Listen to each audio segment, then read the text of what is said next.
Buenos días. En nombre de la Asociación Nacional de Empresarios de Colombia, ANDI, les damos la más cordial bienvenida al segundo día del segundo Foro de Energías Renovables No Convencionales. Los invitamos a participar en las redes sociales a través de la etiqueta Energías Renovables ANDI. También les recordamos la clave de Wi-Fi es del 1 al 8, en secuencia los dígitos del 1 al 8 y la red es Eventos 2. Invitamos al doctor Alberto Vives de la Espriella, gerente seccional de la ANDI, quien nos resumirá los puntos más importantes de la agenda del día de ayer.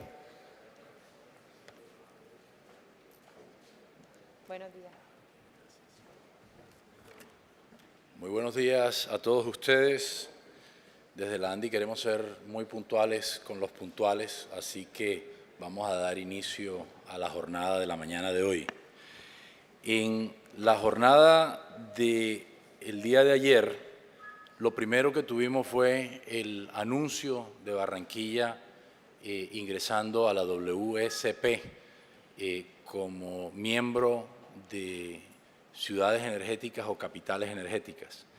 Para que ustedes tengan una idea, esa es una asociación que reunía hasta ayer 19 ciudades, hoy reúne 20 contando a Barranquilla, y dentro de las cuales se destacan, por ejemplo, en Estados Unidos, Houston, en Canadá, San John y Halifax, en México, Villahermosa, por todo lo que tiene que ver con la extracción de petróleo. En el caso de Escocia, Aberdeen, para todo el Reino Unido. En el caso de Noruega, Stavanger. Igualmente en Dinamarca hay una ciudad. En el Asia hay 2 ciudades, en la China y Kuala Lumpur. Así que Barranquilla comienza a ser miembro de un grupo de ciudades muy selectas que está trabajando en pro de todo el desarrollo energético, sin olvidarse de temas como el petróleo y el gas, buscando tener una mayor colaboración entre la academia de todas estas ciudades, buscando tener intercambios de conocimiento entre todas estas ciudades, buscando igualmente generar apoyos en lo público y definitivamente tener mayor comercio entre esas mismas ciudades. Así que esa es una muy importante noticia que se hizo pública el día de ayer. Dentro de los paneles que tuvimos en el día de ayer, iniciamos con un panel de energías renovables, complemento del sistema energético, donde se destacó toda la iniciativa de trabajar robustamente por fortalecer la predicción climática y de esta manera los empresarios puedan identificar oportunidades de negocio en periodos de lluvia y durante sequías. Igualmente, durante el panel de energías renovables y empoderamiento de comunidades, se expusieron experiencias exitosas de implementación de energías renovables, específicamente la solar y la hidroeléctrica, donde el común denominador es el empoderamiento de las comunidades. Se destacó que estas alternativas sostenibles están al servicio del desarrollo rural y asimismo cuentan con una perspectiva financiera importante. Mencionamos también los avances en energías renovables, se dieron a conocer experiencias desde el sector público y desde el sector privado en el desarrollo de energías limpias y ambos coinciden que los grandes retos de las energías limpias son simplificar trámites y procesos, adquirir recursos y reducción de costos. Se presentó el proyecto de USAID y la Cámara de Grandes Consumidores de Energía y Gas de la Asociación, en donde se presenta una plataforma para la aceleración de proyectos de energías renovables y se brinda apoyo a los empresarios para que la implementación de estos sea de manera exitosa. Lo que se pretende con este proyecto es lograr el mayor número de techos en industrias, en la región Caribe, en Barranquilla, pero igualmente en otros lugares del país, para comenzar a generar de una forma mucho más activa energía solar.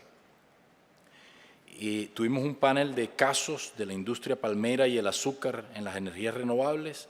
El desarrollo de proyectos MDL dio paso a avances en materia de biomasa y biogás. Tuvimos ejemplos de generación con biomasa, se identificaron las barreras como recursos económicos para la implementación y la forma como se entrega la energía una vez ésta ha sido generada.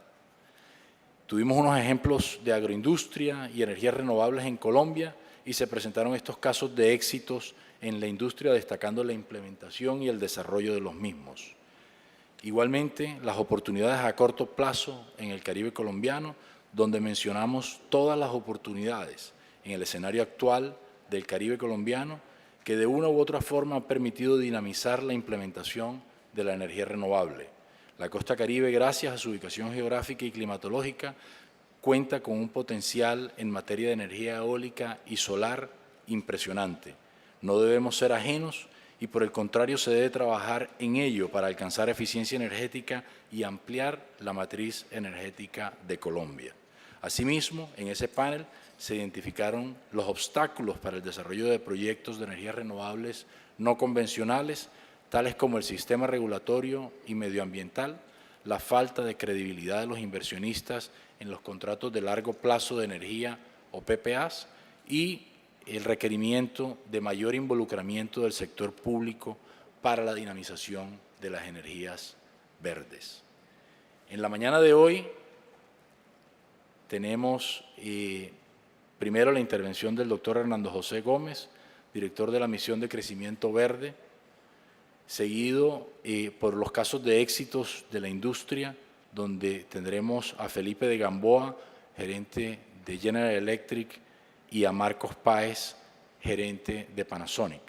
El moderador será Rodolfo Anaya, de Promigas. Tendremos después un refrigerio y a las 10:30 un panel de acciones requeridas para la dinamización de las energías renovables a cargo del vicepresidente de Asuntos Regulatorios de Celsia, Mauricio Llanos, de John Rey, jefe de la División de Regulación de EMGESA, y será moderado por Ricardo Plata y contará con la presencia del director de la Cámara de Grandes Consumidores de Energía y Gas de la ANDI, Daniel Romero. Después tendremos un panel en dónde estamos y para dónde vamos en energías renovables no convencionales, en donde actuarán las autoridades, la CREC y la UPME. Igualmente contaremos con la presencia del viceministro de Minas y Energía, el doctor Alonso Cardona, quien nos acompañará para hacer el cierre de este evento. Así las cosas, les deseo que tengamos una jornada productiva y que aprovechemos todos la oportunidad del día de hoy. Muy buen día para todos.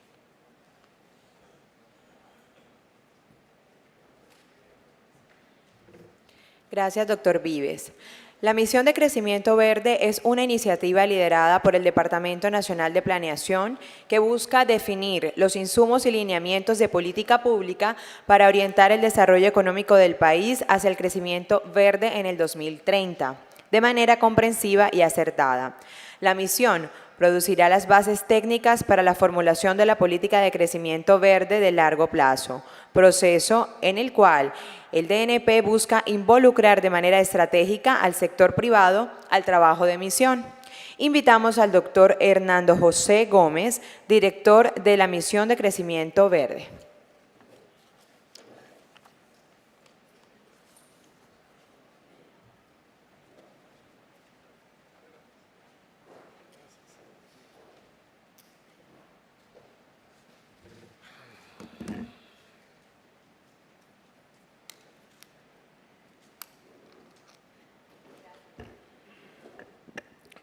Bueno, muy buenos días y un saludo especial a todos los aquí presentes, igualmente al doctor Vives, agradecerle a la ANDI esta invitación a participar y a compartir con ustedes un poco el tema de energías renovables y hablarles un poco de la misión de crecimiento verde.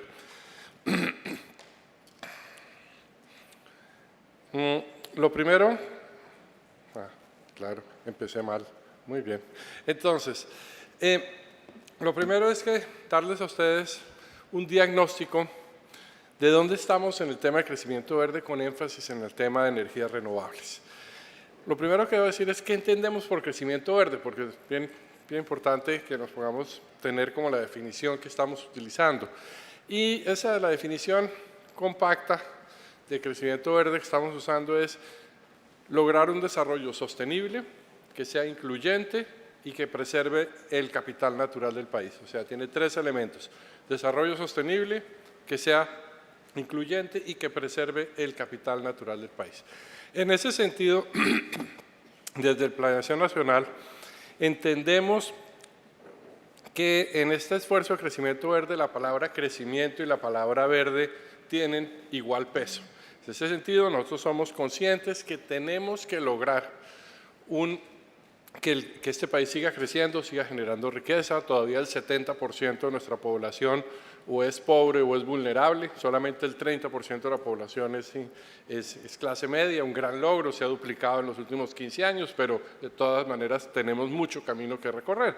Pero por otro lado nos preocupa enormemente que ese crecimiento sí sea sostenible en el tiempo, que sea ese tipo, que estemos empezando a generar capacidades en las áreas donde sí va a haber demanda en el mundo, de la manera en que el mundo va a exigirnos que se produzca de una manera que sea trazable, de una manera que sea respetuosa con el medio ambiente, obviamente respetuosa con los derechos de las personas, pero también claramente alrededor del tema de cuál es la huella que estamos generando con ese crecimiento económico. Y eso es lo que nos va a empezar a demandar hacia adelante nuestros socios comerciales, los consumidores, y en ese sentido tenemos que buscar alternativas que permitan que eso se haga de esa manera. Entonces, empecemos simplemente diciendo que sí, que la economía colombiana, cuando miramos en un plazo relativamente largo, aquí tenemos la evolución de los últimos años, el promedio de crecimiento ha sido del orden del 4%, ahora es mucho menor, pero ha sido un promedio relativamente bueno. Sin embargo, como todos sabemos, ha sido un crecimiento muy basado en el desarrollo, en los buenos precios de los commodities y en particular en los precios del petróleo.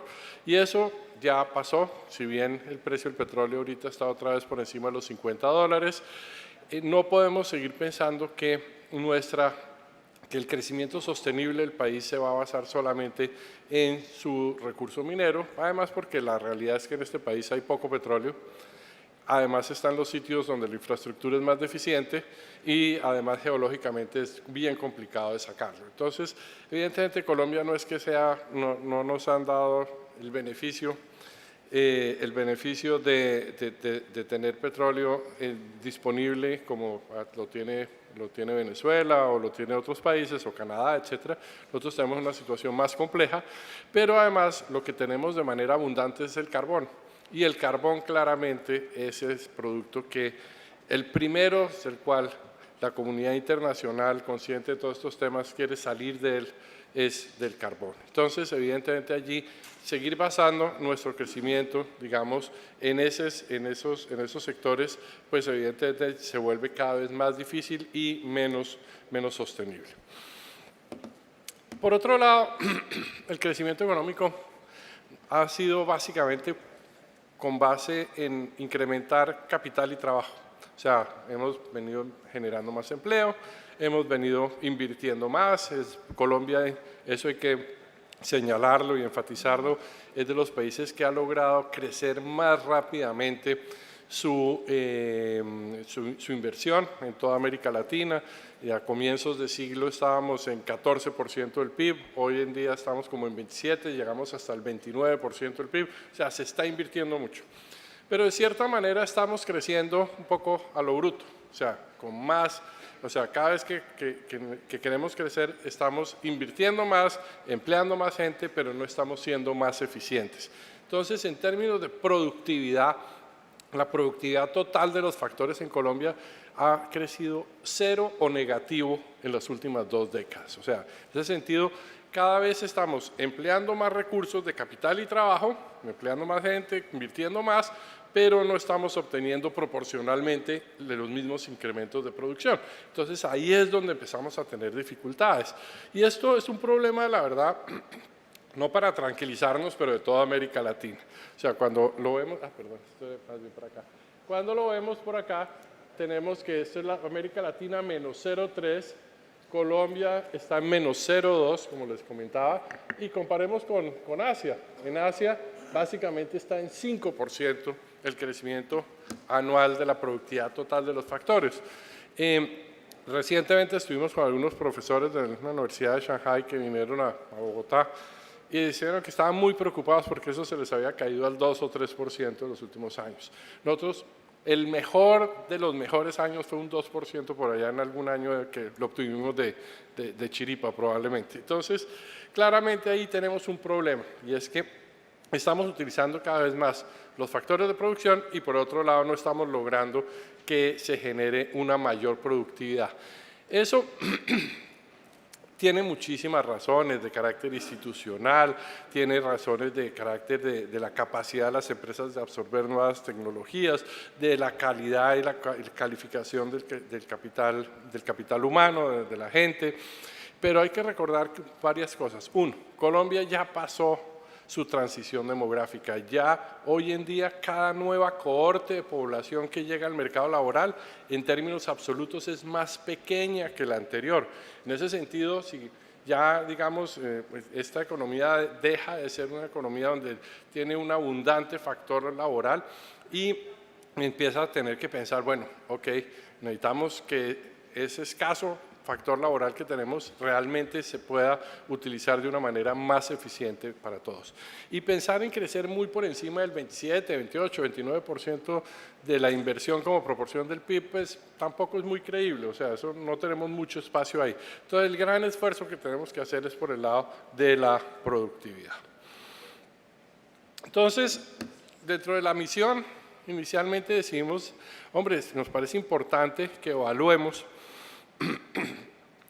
¿cómo estamos en términos de crecimiento verde? Utilizamos una metodología que es la de 3GI, que es el Global Green Growth Institute en Corea, que tiene sede en Corea, y nos medimos contra todos los países desarrollados, contra los países de desarrollo medio alto, y para definir cómo estábamos relativamente con relación a esta población. Si alguien me regala un micrófono que pueda cargar o tener en la mano, caballeros, me facilita la vida. Gracias.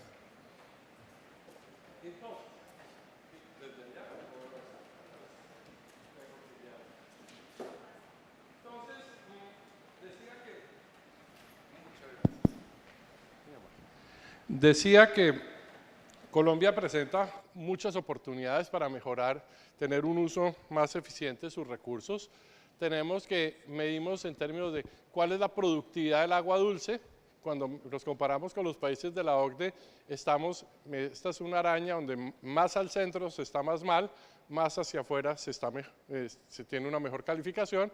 Y fíjense que tenemos calificaciones que son más inferiores, digamos, a las de la OCDE en productividad del agua dulce, en disposición tecnológica o innovación, desempeño logístico, pues ustedes lo conocen, productividad de la tierra es una tragedia, pérdidas de energía, ineficiencia en el uso de la energía muy grande, intensidad en el consumo de materiales, somos muy ineficientes en el uso de los materiales cuando ya estamos a nivel del promedio de la actividad productiva.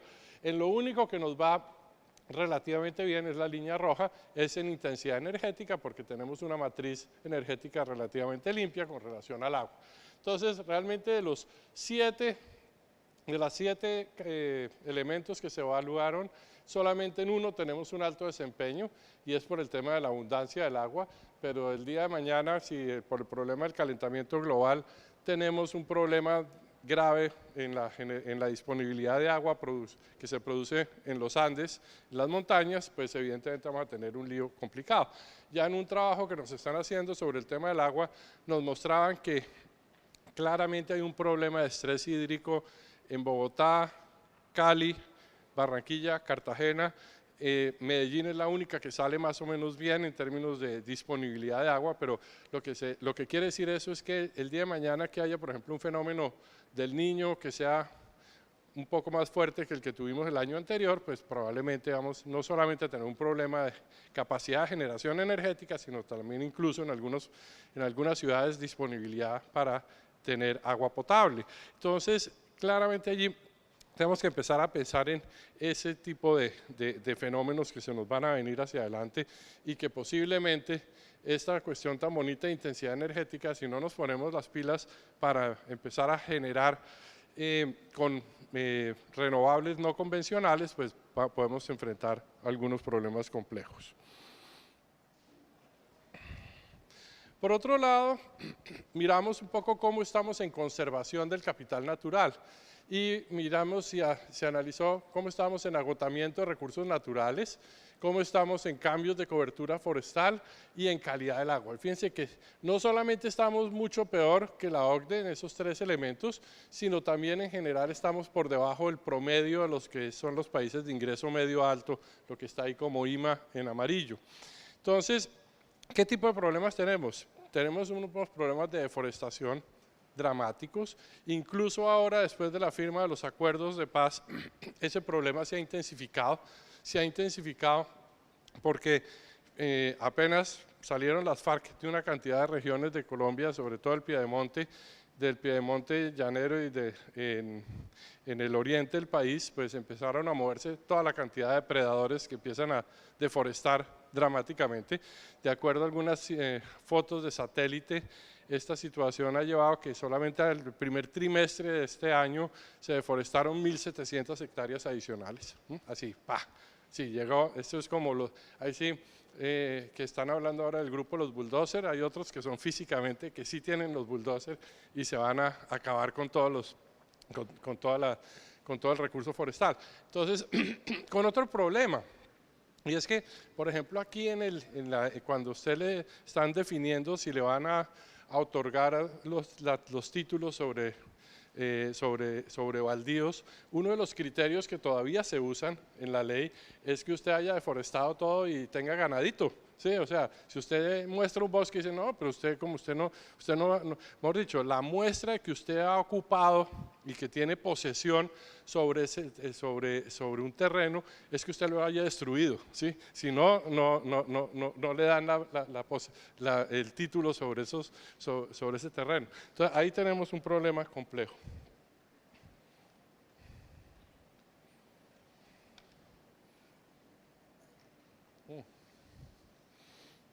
Muy bien. Un momentico.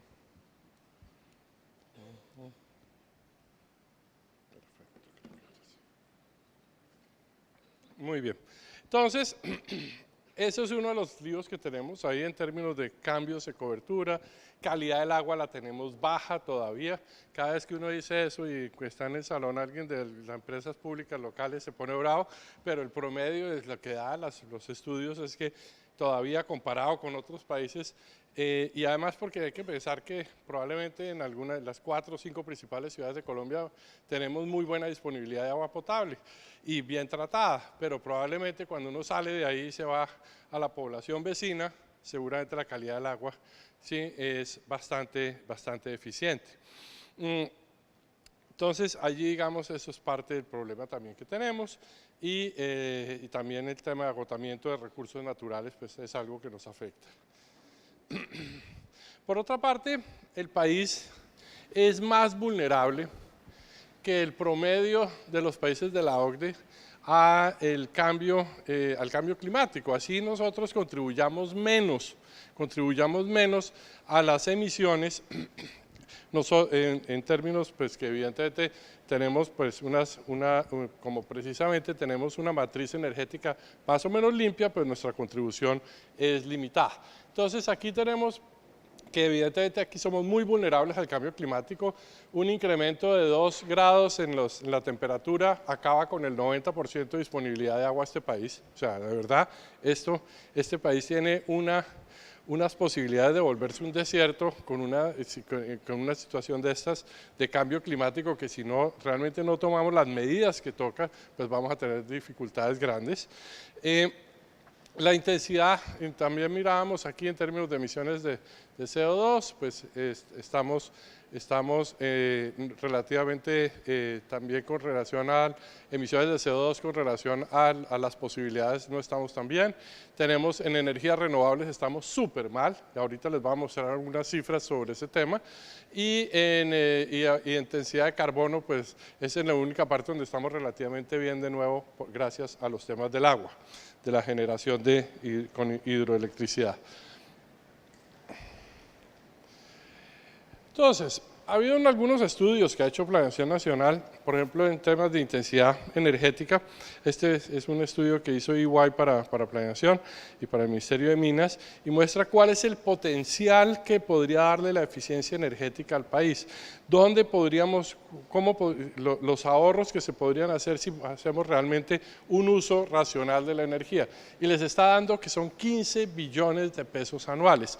15 billones de pesos anuales es básicamente una reforma tributaria, ¿sí? Para darles una idea, ¿sí? O sea, 15 billones de pesos son 1,5% del PIB colombiano, y allí, digamos, podríamos tener unas ventajas importantes. Unas ventajas importantes porque en la medida en que podamos utilizar la energía de manera eficiente, por ejemplo, podemos tener unos beneficios gigantescos en productividad de la tierra. En la medida en que podamos utilizar agua, el agua de una manera más racional, en lograr consumos, cultivos de bajo riesgo y con insumos óptimos, podríamos incrementar dramáticamente la producción agropecuaria del país. O sea que el rendimiento por hectárea, por ejemplo, de los cereales es 4 veces mayor con riego y paquete tecnológico. Pero aquí lo que hacemos es, cogemos y hacemos o es secano, entonces es bajísima productividad, o lo hacemos con el agua simplemente por inundación y estamos utilizando de una manera suprema, o sea, estamos en los dos extremos. O no usamos el agua, entonces no hay acceso al agua, no hay productividad, o si sí tenemos el acceso al agua, lo usamos de una manera bastante poco eficiente.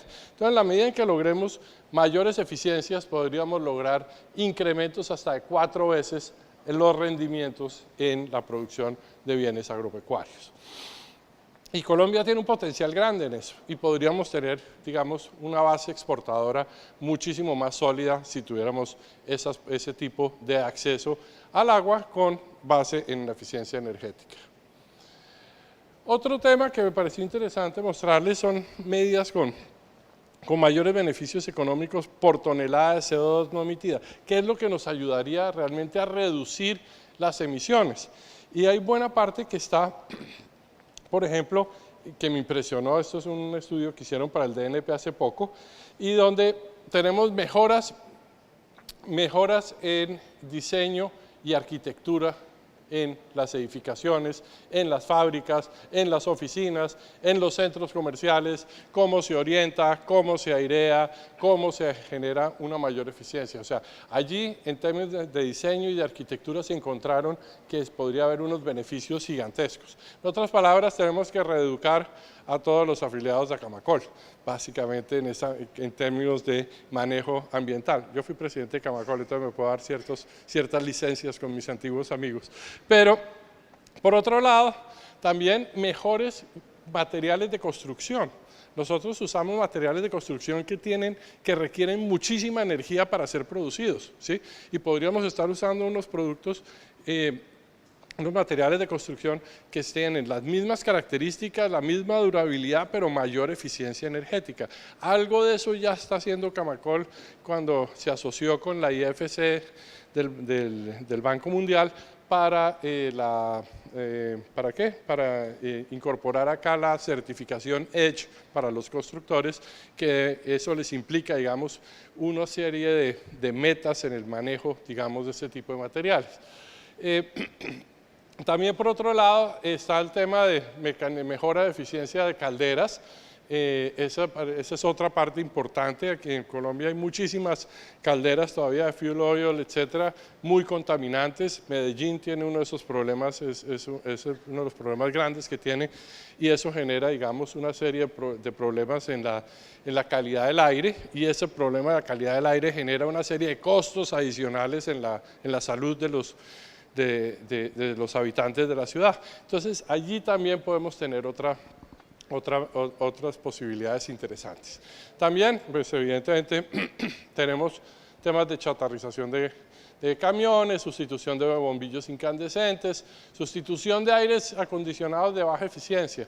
Cada vez que ustedes prenden un aire acondicionado, esos que suena como una matraca, no les está enfriando de todas maneras, pero adicionalmente están generando, digamos, unas ineficiencias energéticas gigantescas.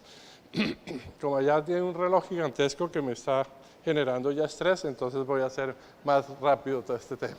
Entonces, en el contexto internacional, la capacidad instalada total a nivel global de plantas eólicas, solares, PSHs, que son hidroeléctricas pequeñas, menores de 10 megawatts, ha crecido dramáticamente. O sea, en un periodo de solo 6 años ha crecido 269% esta disponibilidad de capacidad instalada de renovables no convencionales. Entonces, esto, digamos, evidentemente viene creciendo bien aceleradamente,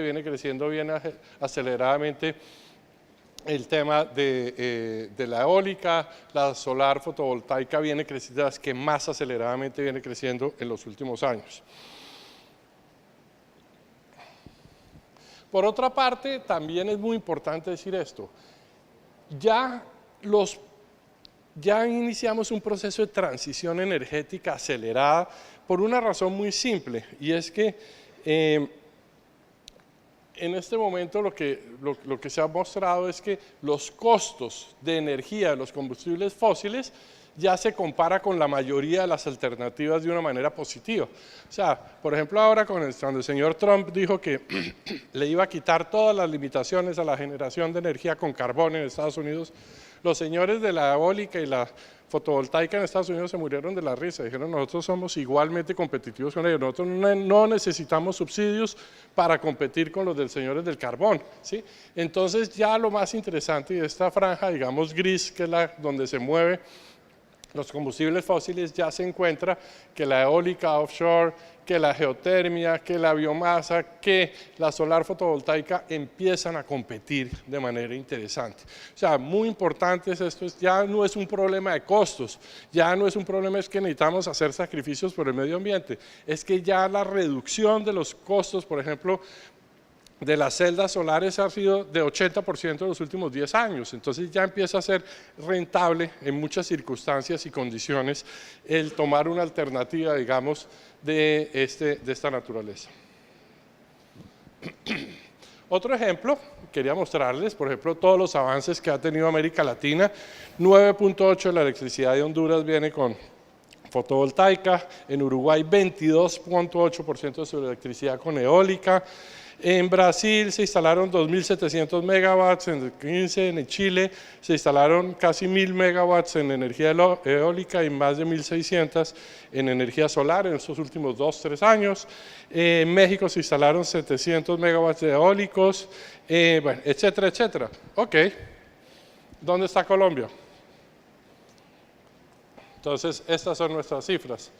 19 megawatts eólicos en La Guajira, 0.11% del total. Chévere, ¿no? Obviamente siempre mencionamos el mismo parque eólico desde hace como 2 décadas. Luego, en energía solar, 9.8 megawatts, eso no es nada, no alcanza a ser el 0.06%. Lo único que ha habido algo es en PSHs, que son pequeñas, hidroeléctricas por un total de 782, 4.5% total. Entonces, lo que quiero decir es que en Colombia estamos atrasados, no se ha logrado hacer las inversiones que se esperaría, porque, digamos la verdad, no ha habido una política clara sobre eso. No, el gobierno no ha tomado una definición clara que se la va a jugar por esto, porque como yo digo, y en esto nos genera muchos problemas en términos de decisiones de política económica. En Colombia tenemos el síndrome del incumbente. El incumbente es el que trata de mantener el status quo. Entonces el status quo aquí es que sigamos con la estructura agua termoeléctricas y evidentemente en la medida en que no se logre facilitar la entrada de las renovables no convencionales, pues vamos a tener este tipo de resultado.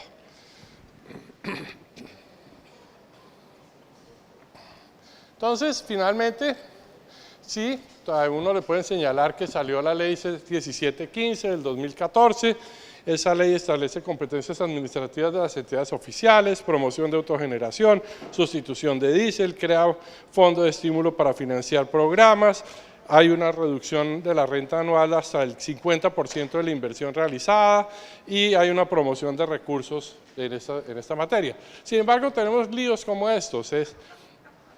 ¿Para qué le estamos pidiendo licencia ambiental a un parque eólico o para qué le estamos pidiendo licencia ambiental a la colocación de celdas solares, por Dios? ¿Sí? O sea, si estamos tratando, si para sacar una licencia ambiental para una hidroeléctrica se dura 3 años, ¿por qué vamos a someter a las energías renovables que no tienen ese impacto ambiental a las mismas condiciones? Pero eso, en cierta manera, es solo que los incumbentes le han exigido a la autoridad que se haga, ¿sí? Porque es que eso es la igualdad de condiciones, eso es falso, porque el impacto de unas tecnologías y otras es diferente. Entonces, evidentemente allí tenemos una serie de problemas que tenemos que solucionar para que una ley que estuvo bien intencionada realmente se pueda aplicar, ¿sí? Entonces, ¿para quién? Esto es en otras palabras, estamos sometiendo al mismo trámite a quien va a hacer una hidroeléctrica tipo Hidroituango o Hidrosogamoso, al que va a colocar un parque eólico en Jumbo, ¿no? Para poder servir haciendo eso, un parque fotovoltaico. Entonces, ¿qué tipo de problemas hay? Todavía tenemos muchas barreras y esas son las que estamos analizando. Nuestros consultores son la firma Enersync, que es la que ha venido identificando este tipo de limitaciones. Entonces, en la parte institucional todavía intervienen demasiadas instituciones y no hay un tema de coordinación.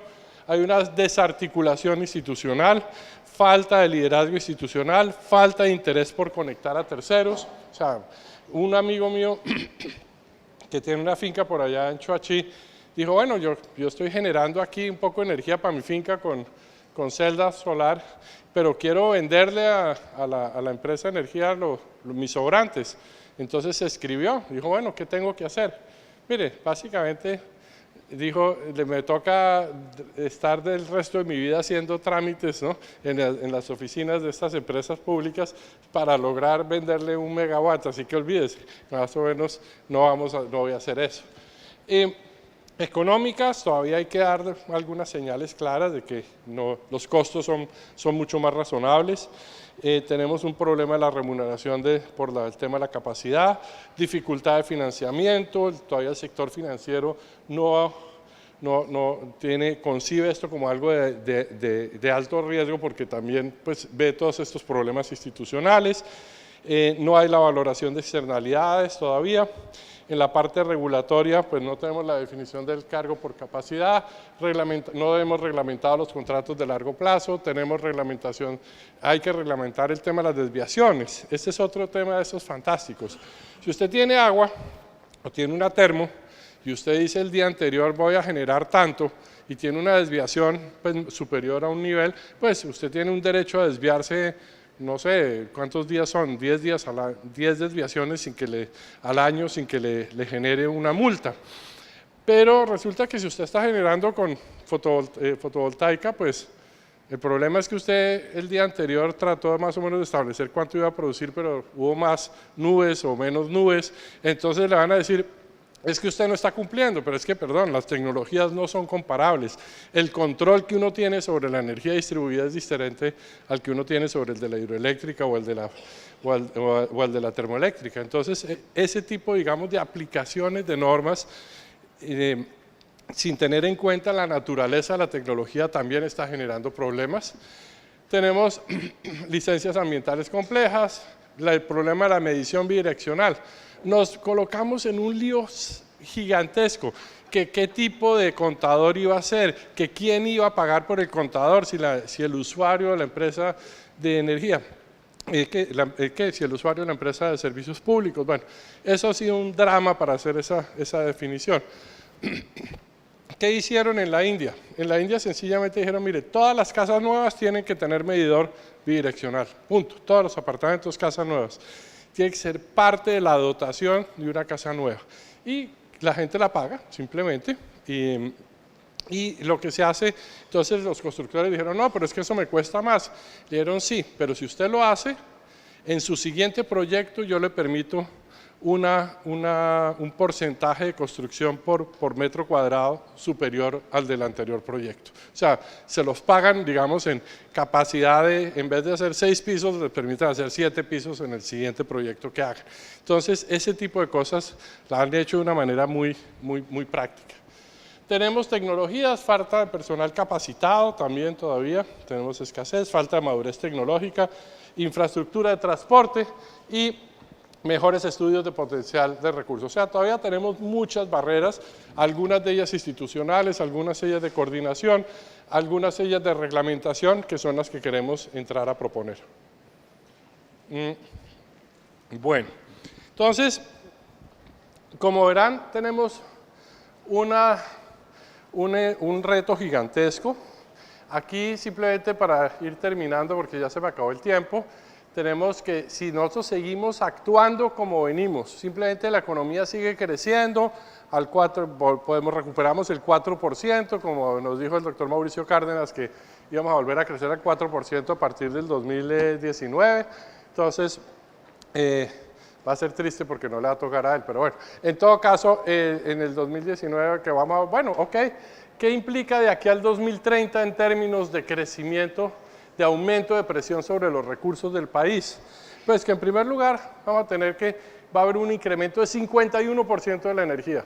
Entonces la pregunta es de dónde vamos a sacar el agua, o vamos a generar a base de carbón y a base de fuel oil, que es la otra belleza que utilizamos acá para eso. Agua, 64.5%. O sea, aquí va a haber una presión sobre agua gigantesca. Suelo, 43%. Dijimos que no queremos incrementar la frontera agrícola.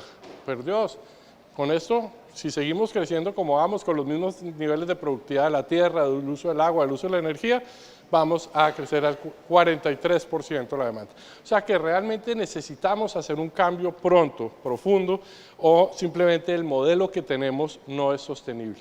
Con eso termino, les agradezco mucho la atención.